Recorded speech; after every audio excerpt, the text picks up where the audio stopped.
Buenas tardes, y continuamos con el curso de Farmacología para Enfermería. Nos encontramos en la unidad 2, clase 3. Vamos avanzando poco a poco. Ya hace unas cuantas semanitas atrás, 3 semanas atrás, habíamos terminado la unidad 1, ya se hizo una evaluación también. Después, bueno, me dirán si la fueron haciendo, yo igual voy corroborando en el Classroom si cómo van con los exámenes. ¿Sí? Así que nos queda esta clase, una clase más, y ahí haríamos una evaluación, ¿sí? Este mes hay 5 sábados, así que el último sábado del mes no habría clases, porque son 5 sábados, ese sábado no habría clases, pero bueno, puede ser que genere una actividad, podría coincidir con ese sábado, dejarlo como para que ustedes resuelvan el examen, ¿sí? Ahora voy a presentar.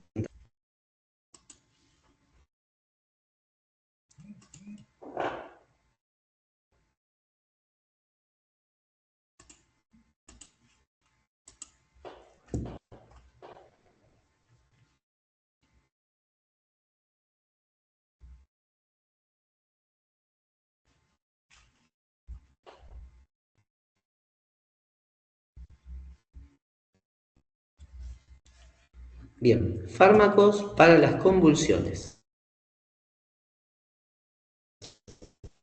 Es el tema que vamos a tratar hoy. Es un fármaco un poquito larga, son 63 slides, así que vamos a ir poco a poco. Hay partes que igual las voy a como adelantar un poquito, vamos a ir un poquito más rápido, para no... Una por la cuestión esta de que empezamos tarde, y otra porque no nos vamos a detener en tantos detalles. Más que nada vamos a avanzar con lo que es farmacología en sí. Pero bueno, lo otro también es importante tenerlo en cuenta. Crisis comiciales versus convulsiones, ¿no? Porque hay una diferencia, ¿no?, entre una y otra, ahora lo vamos a ir viendo a lo largo de la clase. Una crisis comicial es una alteración de la actividad eléctrica del cerebro que puede afectar la conciencia, el movimiento y la sensibilidad. Sus síntomas son el resultado de descargas neuronales anómalas, ¿sí?, que se pueden medir con un electroencefalograma. Es importante destacar que convulsión y crisis comicial no son lo mismo. Las convulsiones son movimientos espasmódicos involuntarios, mientras que no todas las crisis comiciales presentan convulsiones. Por lo tanto, se debe hablar de medicamentos anticomiciales en lugar de anticonvulsivos para tratar la epilepsia. Sí, siempre decimos anticonvulsivos, pero el nombre verdadero es el que acabamos de nombrar, anticomiciales. Causas de las crisis comiciales: se considera un síntoma, o sea, una crisis comicial se considera un síntoma de un trastorno subyacente, más que una enfermedad en sí. Existen muchas etiologías diferentes de actividad comicial. Estas crisis comiciales pueden ser el resultado de situaciones graves o aparecer como una afección crónica, como en el caso de la epilepsia. La epilepsia ya es una enfermedad crónica, ¿no? Algunas causas de las crisis comiciales son síntomas de un trastorno, como lo habíamos dicho, ¿no? No es una enfermedad en sí. Esto ya igual lo habíamos dicho, así que lo pasamos. Enfermedades infecciosas: las infecciones agudas como la meningitis, la encefalitis, pueden causar inflamación del encéfalo. Traumatismo. Un traumatismo físico, como un golpe directo en el cráneo, puede aumentar la presión intracraneal. El traumatismo químico, como la presencia de sustancias tóxicas o la ingesta de sustancias venenosas, pueden producir una lesión cerebral. Ahí podríamos hablar de drogas recreativas también, ¿no? Podrían generar a la larga, o en un corto, mediano periodo más bien, o plazo, algún tipo de lesión a nivel cerebral, produciendo crisis comiciales. Enfermedades vasculares pueden ser causas los cambios en la oxigenación, como la producción por la hipoxia, respiratoria y la intoxicación por monóxido de carbono. Los cambios en la perfusión, como los causados por hipotensión, accidentes cerebrovascular, shock, arritmias cardíacas. Todo esto afecta a nivel nervioso, sistema nervioso central. Y esa afectación a nivel del sistema nervioso central es lo que se puede traducir a posterior como crisis comicial.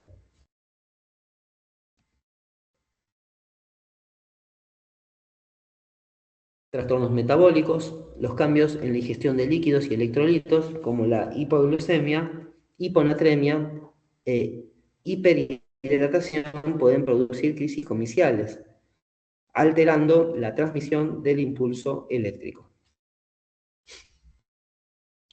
Bien, el aumento rápido de la temperatura corporal, sobre todo en pediatría, ¿no? Muchas veces hay pacientes pediátricos que por el aumento de la temperatura corporal por encima de los valores normales pueden presentar convulsiones, ¿no? Esto es muy habitual en las unidades de pediatría, en lo que es la guardia internacional. Enfermedades neoplásicas, los tumores, especialmente aquellos que crecen rápidamente, pueden ocupar espacio en el cráneo y bueno, esto es lo que pueden producir también daño en el tejido encefálico, interrumpen el flujo sanguíneo, deriva en crisis comicial. Crisis convulsivas inducidas por fármacos y sustancias. Ciertos medicamentos para trastornos del estado de ánimo, la psicosis, la anestesia local, cuando se administra en dosis altas, pueden provocar convulsiones debido al aumento de las concentraciones de neurotransmisores excitatorios o la toxicidad misma del fármaco. No todo fármaco que se administra en demasiada cantidad, ¿sí? O de forma excesiva y no siendo eliminado, por ejemplo, en el caso de insuficiencia renal, algún trastorno a nivel hepático, como una insuficiencia hepática también, puede generar por acúmulo de neurotransmisores, que se complique y tenga mayores complicaciones respecto del paciente, ¿sí? Las convulsiones también pueden aparecer en relación con el consumo de drogas, como habíamos dicho anteriormente, como la cocaína, o durante los síndromes de abstinencia de alcohol, sedantes o hipnóticos.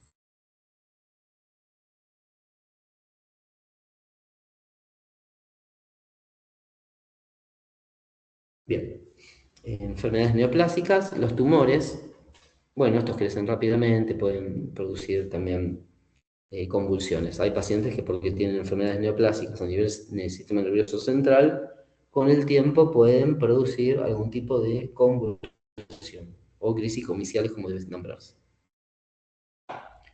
Crisis convulsivas inducidas por fármacos y sustancias. Ciertos medicamentos por trastornos del estado de ánimo, la psicosis y la anestesia local, cuando se administran a altas dosis, pueden provocar convulsiones debido al aumento de las concentraciones de neurotransmisores, que es lo que va a producir la toxicidad.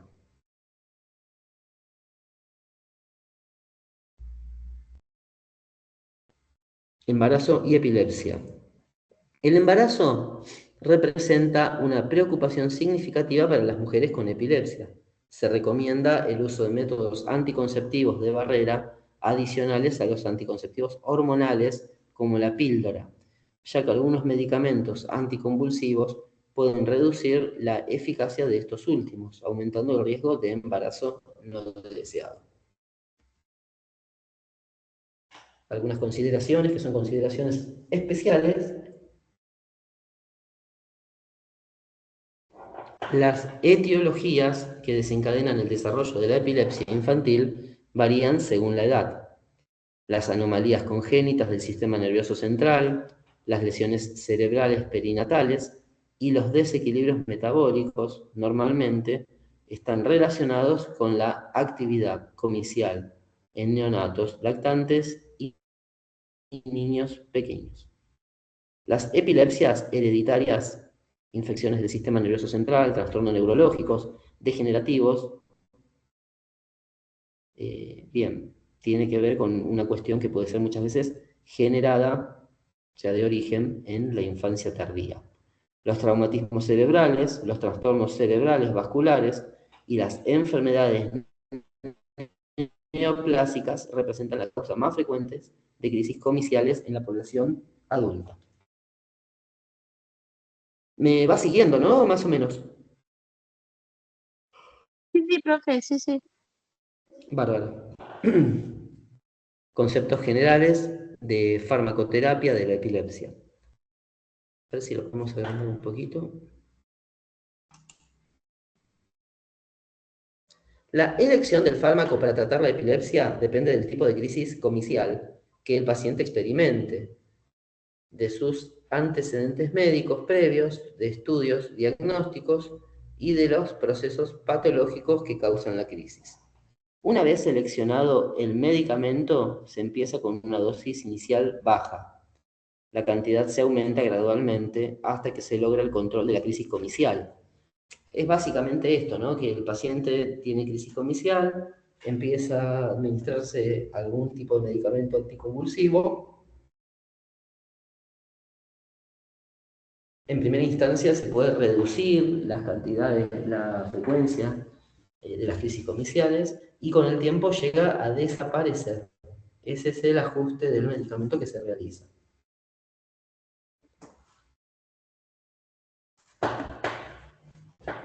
Bien, una vez seleccionado el medicamento, se empieza con una dosis inicial baja, la cantidad se aumenta gradualmente hasta que se logra el control de la crisis comicial o hasta que los efectos secundarios del fármaco impidan un aumento adicional a las dosis.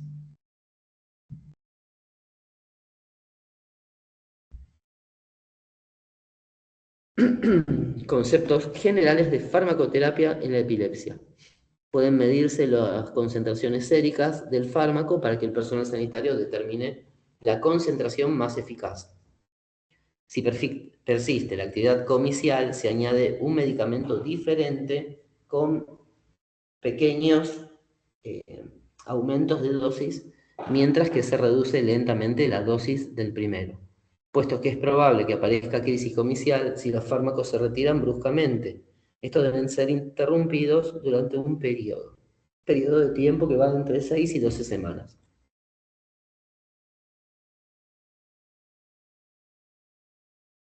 Y acá es donde se empieza a poner un poquito más interesante, ¿no? Hasta ahora fue como algo general de los fármacos para la epilepsia. Ahora ya empezamos un poquito más específicos con cómo se clasifican, ¿no? Los fármacos utilizados en el tratamiento de las crisis comiciales específicos. Tenemos, ¿no? Barbitúricos y benzodiazepinas, el diazepam, el fenobarbital y el lorazepam. Después tenemos el fenobarbital,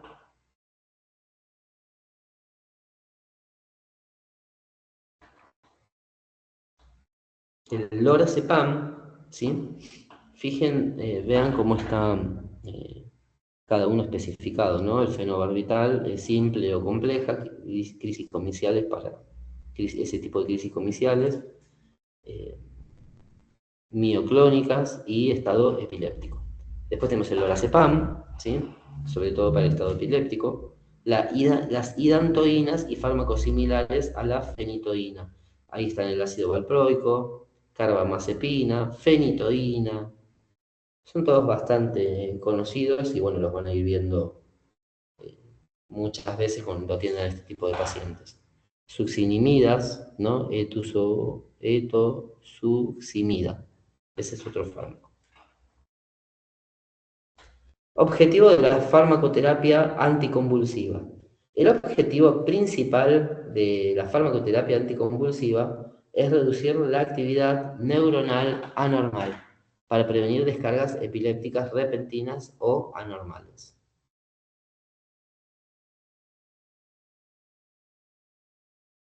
Bien, voy viendo, bueno, el objetivo de la farmacoterapia anticonvulsiva es este, ¿no? Reducir la actividad neuronal anormal. De esta forma se va a prevenir que aparezcan estímulos sobreexcitatorios, que son los que van a producir la crisis comicial o convulsiones. Mecanismos de acción de los fármacos anticonvulsivos: estimulación del flujo de entrada de los iones cloro, es un efecto asociado con el neurotransmisor ácido gamma aminobutírico, GABA, retraso del flujo de entrada de sodio, retraso del flujo de entrada de calcio. Clasificación de los fármacos anticonvulsivos: se clasifican en 4 tipos: benzodiazepinas, barbitúricos, hidantoínas y succinimidas.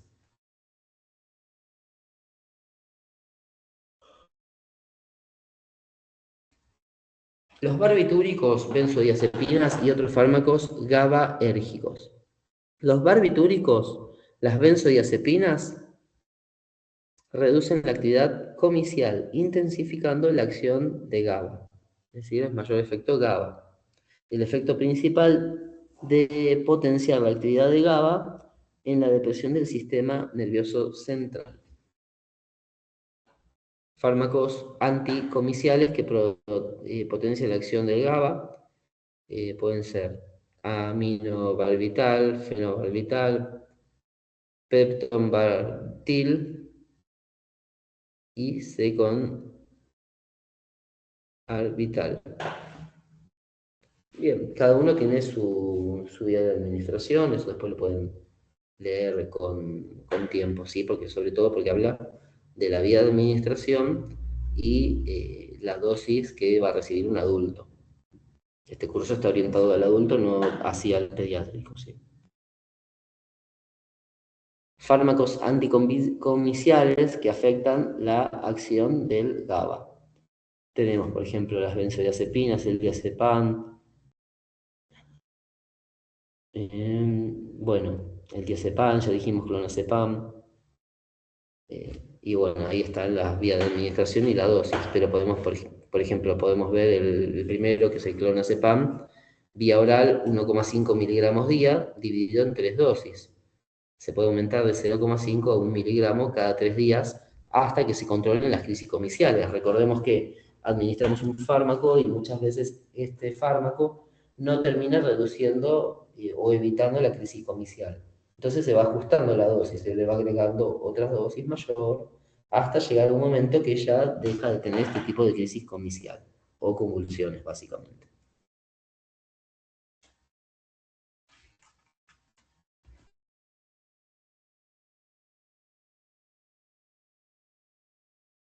Bien, fármacos anticomiciales que potencian la acción GABA. Tenemos la gabapentina, trimidona, tiagabina, topiramato. Después, bueno, están las vías de administración y los efectos adversos, todo después lo pueden leer. Tratamiento de la crisis comicial con barbitúricos. Bien, tiene algunas cuestiones, ¿no? Un elevado riesgo de generar dependencia, los barbitúricos. Los barbitúricos se caracterizan por estas 3 cuestiones: bajo margen de seguridad, una potente depresión del sistema nervioso central y un elevado riesgo de generar dependencia, sobre todo los barbitúricos, hablando, ¿no? Consideraciones de enfermería: la función del profesional de enfermería en el tratamiento con barbitúricos para las crisis comiciales implica el control cuidadoso del estado del paciente y proporcionar educación relacionada con el tratamiento farmacológico prescrito. Básicamente le vamos a decir mínimamente por qué recibe tal fármaco, ¿sí? Cuál sería la indicación, qué efectos adversos pueden ocurrir también, es importante. Los barbitúricos producen los efectos secundarios más pronunciados de todos los medicamentos anticomiciales. Por lo tanto, se debe evaluar la sedación y la depresión respiratoria, si es que hubiera.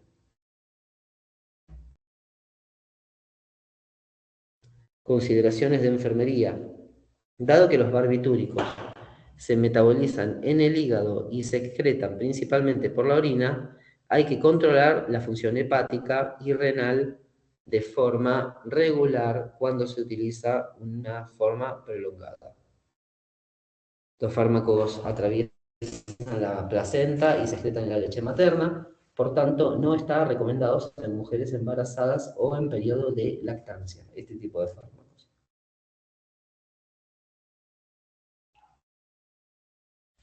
Bien, fármaco prototípico, un poquito rememorando, ¿no? ¿Qué son los fármacos prototípicos? Son aquellos fármacos que representan todo un grupo familiar de fármacos que van a producir un efecto igual, ¿no? Efectos adversos también iguales, ¿sí? Esos son los fármacos prototípicos. En este caso, el fármaco elegido fue fenobarbital, que es un barbitúrico. Bueno, acciones y usos. Es un barbitúrico de acción prolongada, se utiliza en el tratamiento de diversos tipos de convulsiones. Si bien también se ha empleado para tratar el insomnio, es importante destacar que no debe utilizar solo para aliviar el dolor, ya que puede aumentar la sensibilidad al dolor. Su mecanismo de acción bioquímica en el cerebro implica la potenciación del neurotransmisor GABA, inhibiendo las descargas neuronales anormales asociadas con la epilepsia.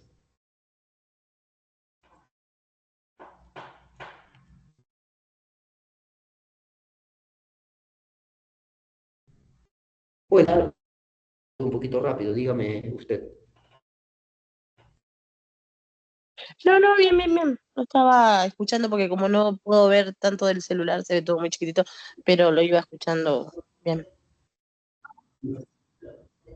Sí, me imagino que en el celular se complica bastante, pero bueno, por el Sí. tamaño, la vista y todas esas No, sí, sí, sí, cuestiones. no, pero lo voy escuchando bien. Bárbaro. Bueno, ahí continuamos. Lo voy agrandando, ¿sí? Precauciones de administración. Fenobarbital es parenteral, es un irritante de los tejidos blandos. Las inyecciones intramusculares pueden producir una reacción inflamatoria local. La administración intravenosa se utiliza en raras ocasiones, ya que la extravasación puede producir necrosis tisular. Importante, ¿no? Con todo medicamento, asegurarnos que estamos en vía, porque puede producirse una necrosis tisular, ¿sí? Y es categoría D para gestantes, o sea, no se recomienda en el embarazo. Farmacocinética, inicio de acción 20 a 60 minutos, vía oral y, bueno, 5 minutos intravenoso. Siempre va a ser más rápido intravenoso, subcutáneo, que lo que es vía oral. Pico de acción 8 a 12 horas, vía oral, y 30 minutos intravenoso. Vida media 2 a 6 días y duración del efecto 6 a 10 horas. Es, intravenoso vía oral 4 a 10 horas.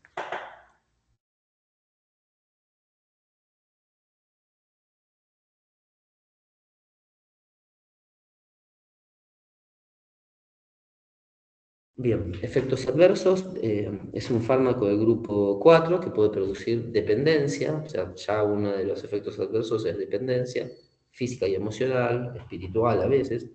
Entre los efectos secundarios frecuentes se incluyen somnolencia, deficiencias vitamínicas, que pueden ser vitamina D, fosfato, B9 y B12.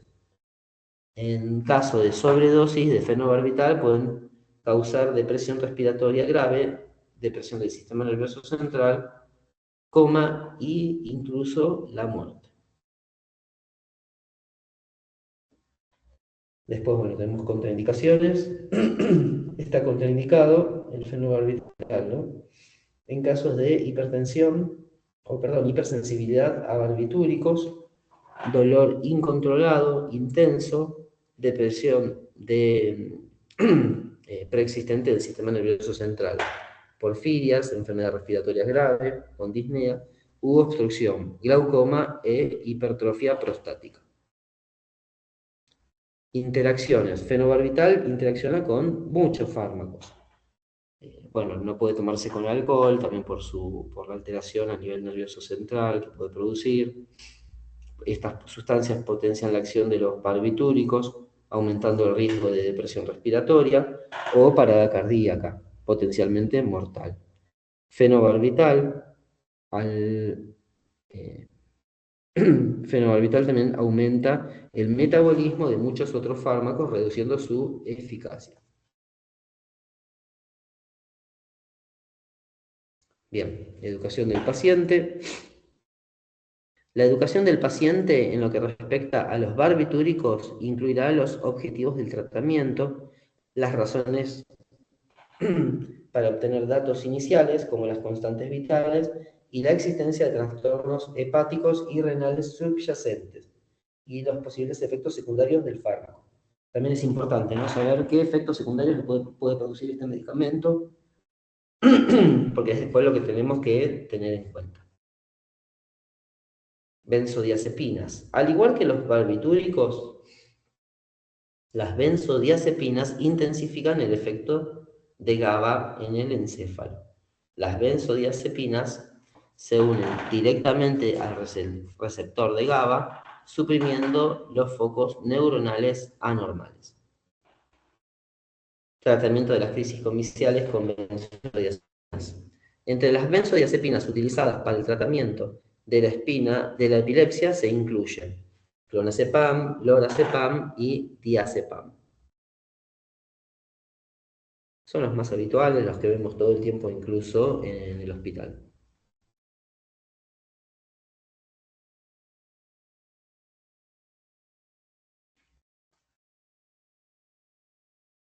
Espero no estar yendo muy rápido. Igual cualquier cosa me para, me dice, me pregunta, ¿sí? No, va bien, va bien. Bárbaro.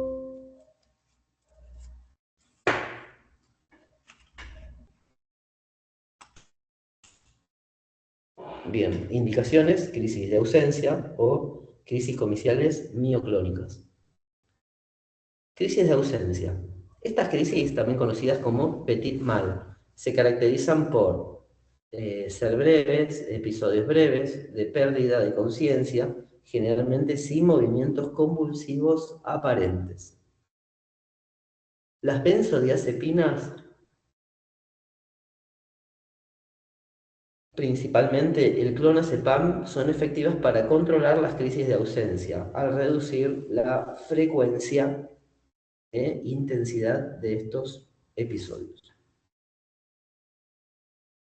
Crisis comiciales mioclónicas se manifiestan como sacudidas o contracciones musculares breves e involuntarias que pueden afectar a un grupo de musculosos o, bueno, a todo el cuerpo. Las benzodiazepinas, como el clonazepam y el diazepam, pueden ser útiles para el tratamiento de crisis mioclónicas, especialmente en el contexto de sus síndromes epilépticos específicos. Fármaco prototípico. Un segundito, me quiero ordenar.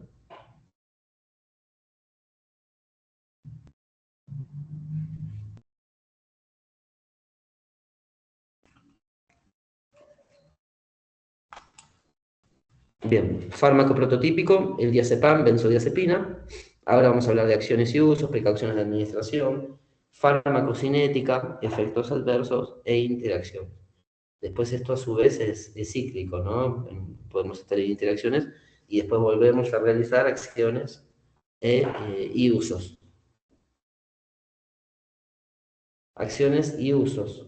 Los efectos de este fármaco son la depresión de los factores neuronales anormales que pueden producir crisis comicial, calmar sin sedación.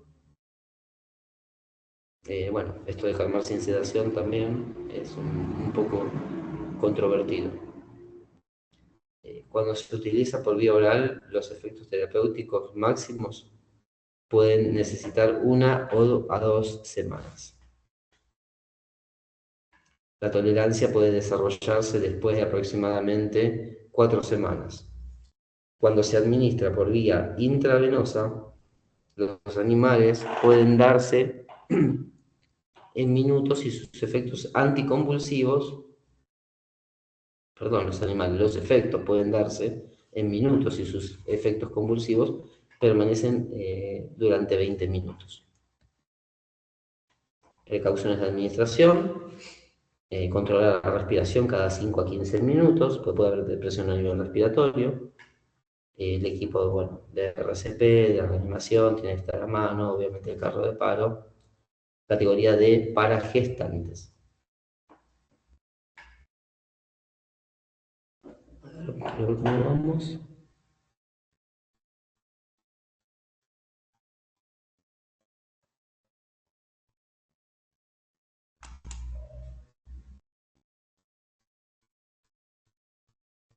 Bien, farmacocinética. Inicio de acción, 30 a 60 minutos, eso es vía oral. 15 a 30 minutos intravenoso. Pico de acción, 1 a 2 horas, vía oral.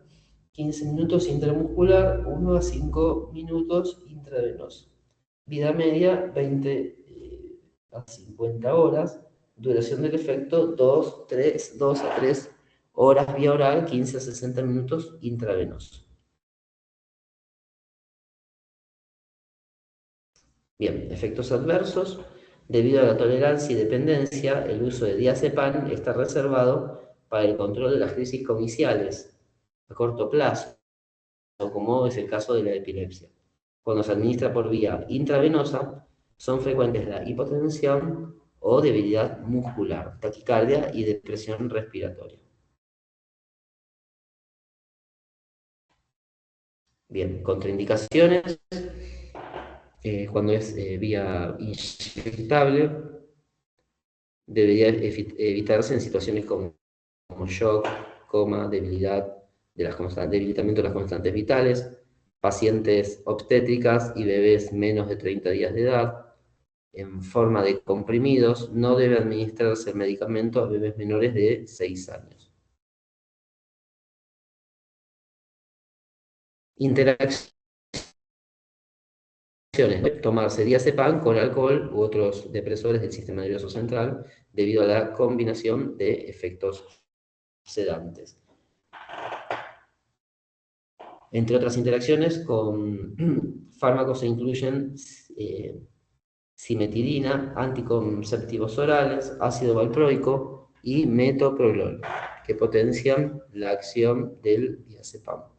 El diazepam aumenta las concentraciones de fenitoína en el torrente circulatorio y puede causar toxicidad por dicho fármaco.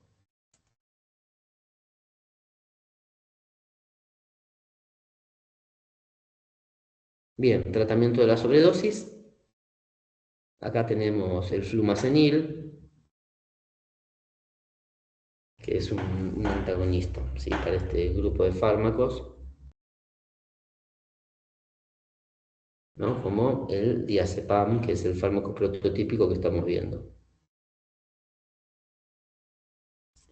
Bien, a ver, creo que me pasé un poquito.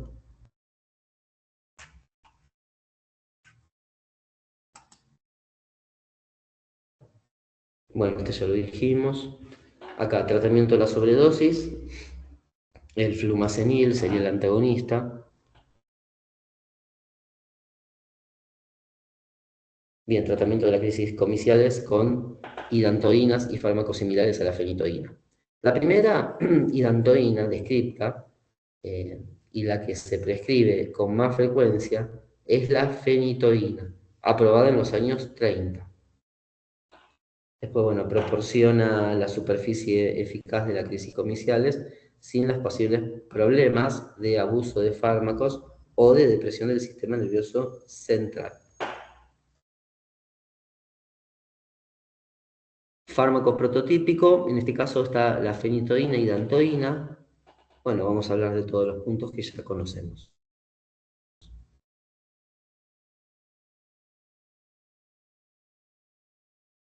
Acciones y usos. La fenitoína actúa desensibilizando los canales de sodio responsable en el sistema nervioso central de la respuesta neuronal.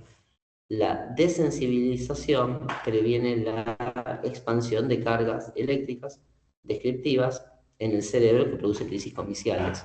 Es eficaz frente a la mayoría de los tipos de crisis comiciales, excepto las crisis de ausencia, La fenitoína tiene actividad antiarrítmica similar a la lidocaína. Bueno, precauciones, a ver si lo podemos agrandar un poquito.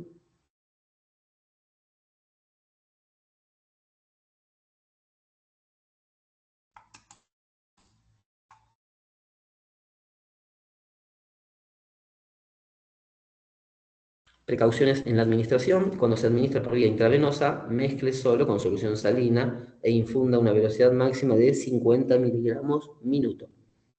La mezcla de otros medicamentos o soluciones de dextrosa produce precipitaciones, es decir, que tiene que ir solo este medicamento.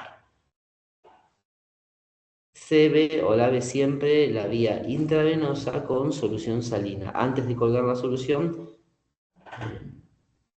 la solución de fenitoína como perfusión secundaria. Entonces, en realidad se saliniza antes de administrar el medicamento. Después se administra y se vuelve a salinizar una vez terminó. Una vez terminó de administrar el medicamento.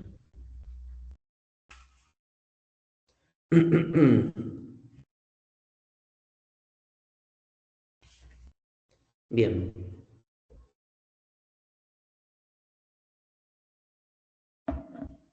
Precauciones de administración. La fenitoína es un irritante de los tejidos blandos que causa daño tisular local. Tras la extravasación, para reducir el riesgo de daño en los tejidos blandos,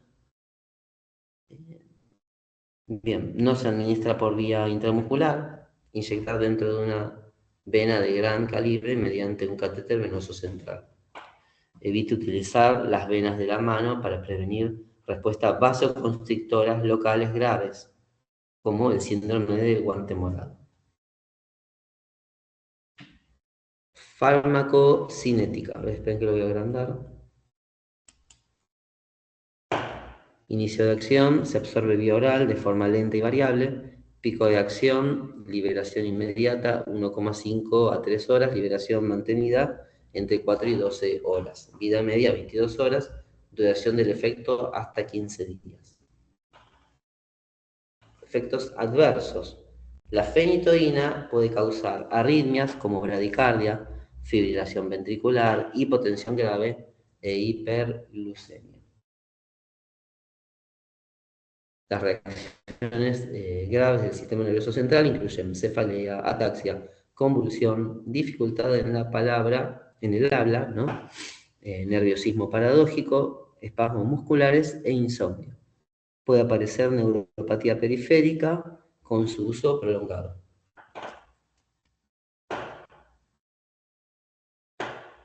Interacciones. La fenitoína interacciona con muchos otros fármacos como anticoagulantes orales, glucocorticoides, antagonistas de H2, fármacos antituberculosos y suplementos alimentarios.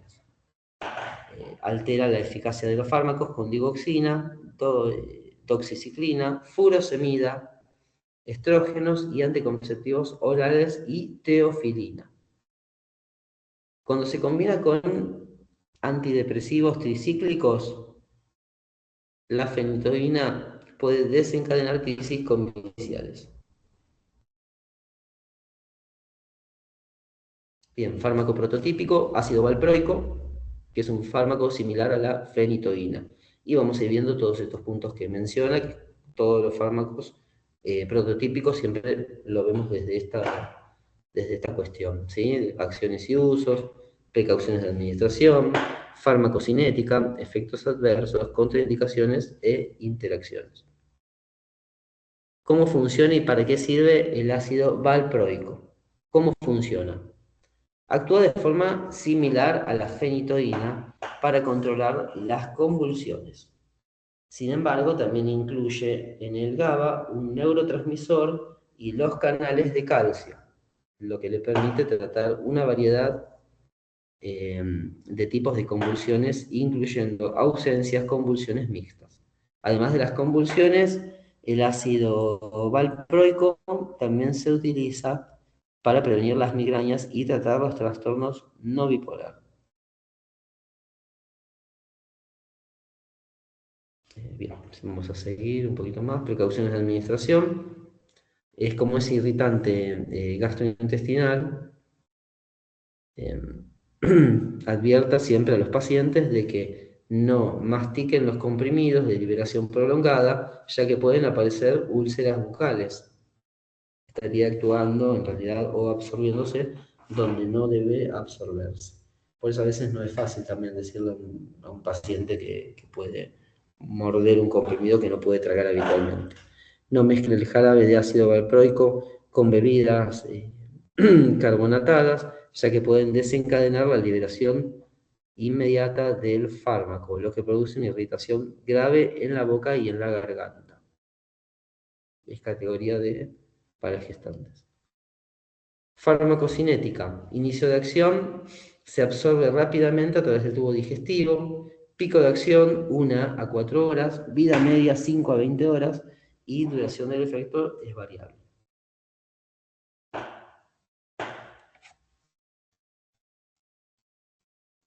Bien, efectos adversos.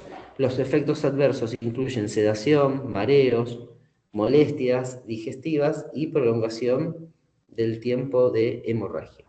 Entre otros efectos se incluyen trastornos visuales, debilidad muscular, temblores, agitación psicomotora, depresión de la médula ósea, aumento del peso, cólicos, exantema, alopecia, prurito, fotosensibilidad, eritema multiforme y hepatotoxicidad.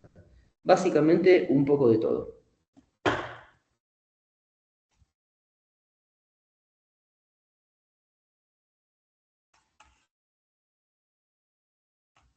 Ya casi terminamos la clase, espero no estar volando. Bien, contraindicación. Puede aparecer hipersensibilidad, siempre que haya hipersensibilidad. Ese va a ser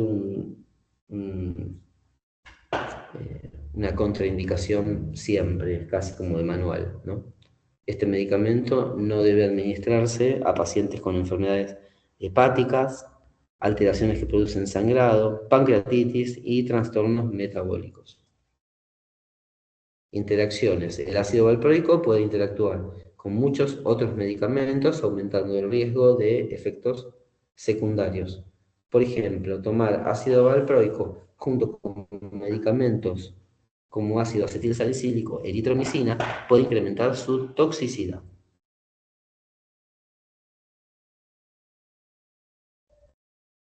Bien.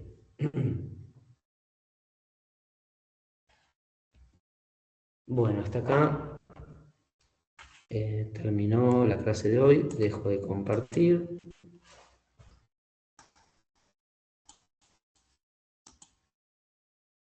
A ver, un segundito.